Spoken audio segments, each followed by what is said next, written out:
What's up, guys? JMahi117. We are doing the last video of today. I am going to go over my post-race experience for Half Ironman Santa Cruz. 70.3 miles, and the entire experience I'm going to go over. For this video, I'm going to break it up in the timestamps down here, wherever it is, once I figure that out. So you don't have to watch the whole video. If you do, that'd be great. But if you don't, I will break down the pre-race experience, the the start line experience, the swim experience, bike experience, run experience, and also all the transitions and the post-race experience as well. I didn't make a blog post for this yet. I will. I am going off one of the previous videos and blog posts that I made a while back regarding my race plan and in-race nutrition, so we'll see how that went as well. So let's get started. So days before, I said, the bike was cleaned, which was great, so that was good. No issues there, check-in, drop-off. I will make a video for a full Ironman on how that works, and it'll be a little bit more organized, but no problems there. Meal prepped for the night before. That way I didn't have to worry about or stress about where my food is coming from, or if I have to prep it, like cook it the night before. So everything was covered there. And I did try to get adequate amount of sleep, 7 to 8 hours of sleep the night before. I slept in an Airbnb, a individual room. I didn't have the whole Airbnb to myself. So future note, if you're going to have an Airbnb, recommend either getting your own hotel room with your own bed, or you get your whole Airbnb, not just a separate room, because it not being your own bed and being in a household that you aren't familiar with other people can be a little bit stressful, and it can definitely affect your sleep. That being said, I got about 6 hours of sleep, but considering I only got 3 to 4 hours of sleep in Half Ironman Boulder, that wasn't an issue. So fast forward a little bit, going into the prep for the race morning. I had coffee and everything. My breakfast was prepared in the morning. Prepared that the day before, or the night before. Not the night before, but the morning of. I just meal prepped everything in the morning, the day before the race. That way, dinner was taken care of. Breakfast on race day was taken care of. Had my coffee. Only was able to poop twice. For me, it's about 3 times that I need to poop. Yeah, so I got to race. I got to the transition area at around 4:30 just to avoid traffic and congestion, and everything was going well, except I decided to wait till around 5:30. The transition area to prep your gear opens at 5 o'clock.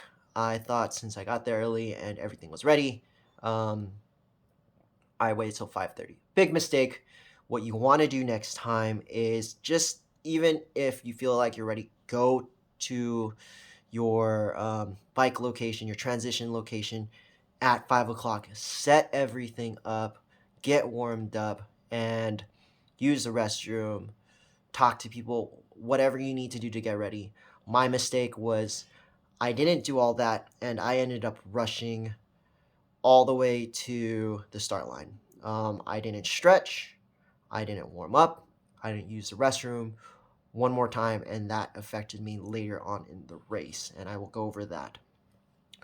So walking to the start line, I did have throwaway flip-flops or slippers. So once I got to start line, the start line was about quarter to half a mile away from the transition area.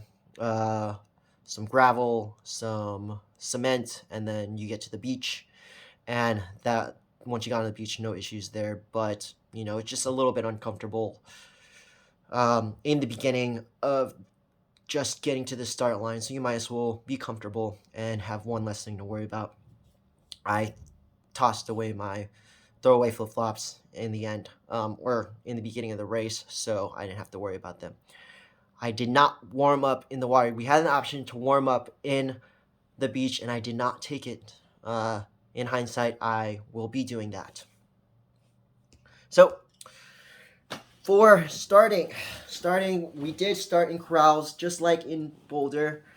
We started about 5-6 people at a time, and they got us all into the water within 30 to 45 minutes. About 2,000 plus athletes, and yeah, just make sure you're stretching in the start line. You don't have to rush because there's going to be a wait, especially if you're not going to be the first ones in the water.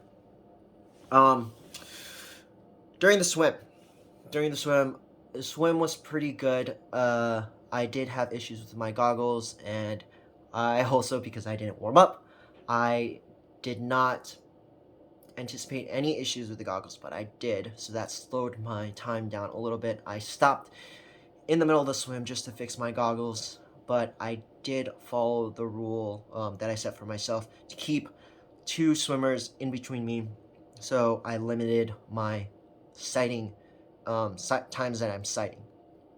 I also stayed closer to the outside to avoid any traffic from the inside, and stuck as close as I could to each buoy during the turns, each orange buoy. When I did come out of the water, I swam until I was forced to stand up, and that overall was a better effort than in Boulder, where I stood up too early and ended up fighting the water to get out of the water. I'll post pictures. I took pictures, nice pictures. Looked out for the photographers, so that was good there.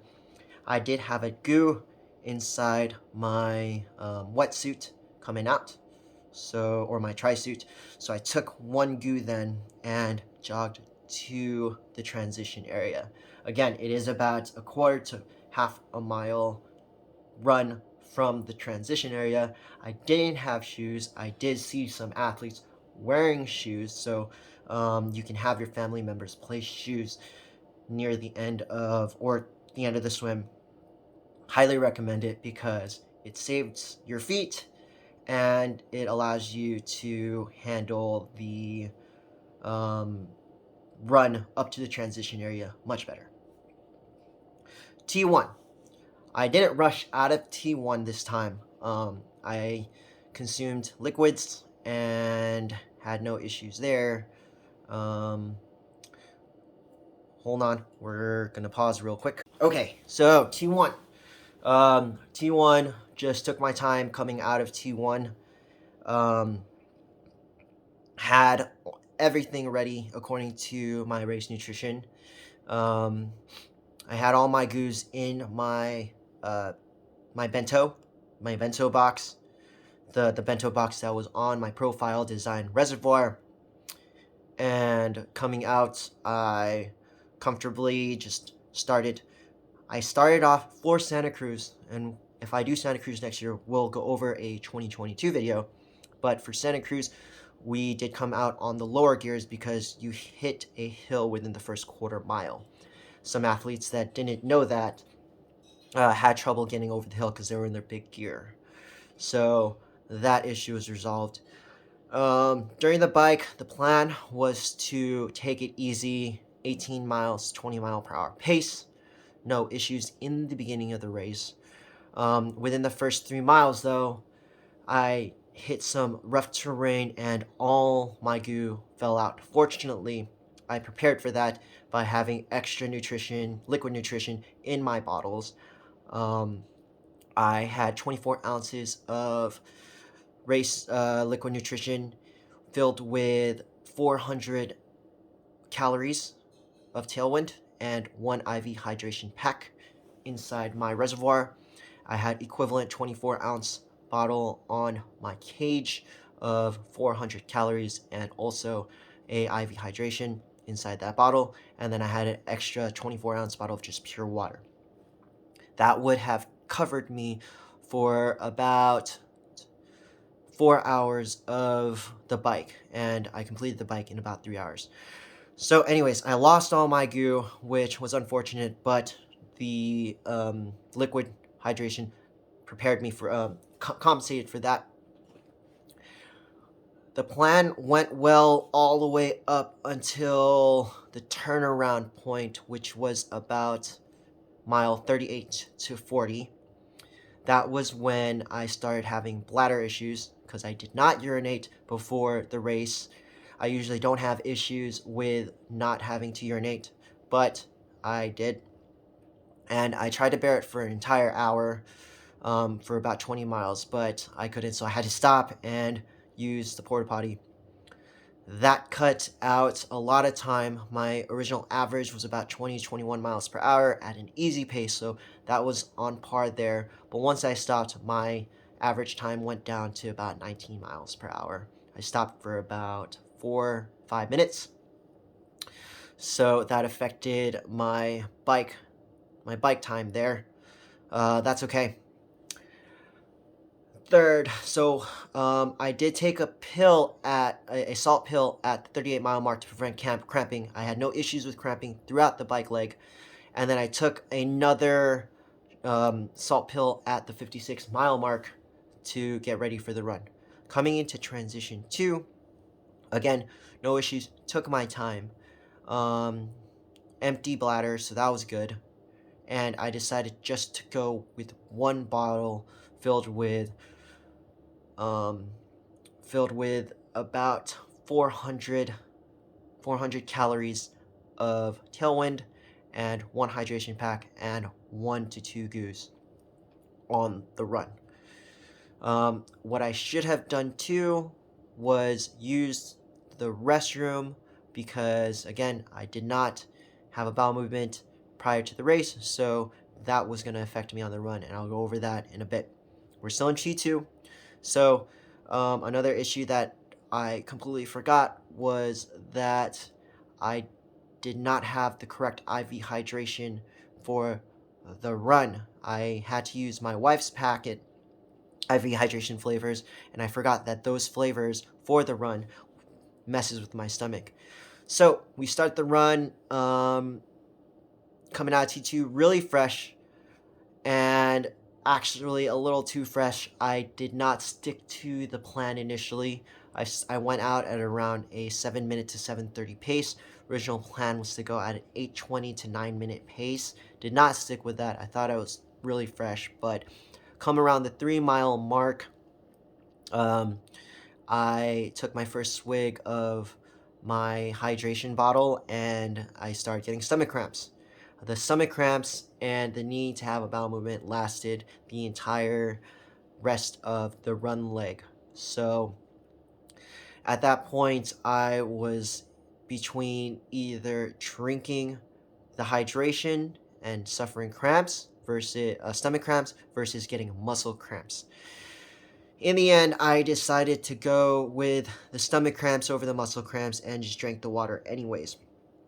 Overall, I stuck to a pace of 8 minutes to 8:20 for the entire race, and then ended up averaging around an 8:20, 8:30 minute mile.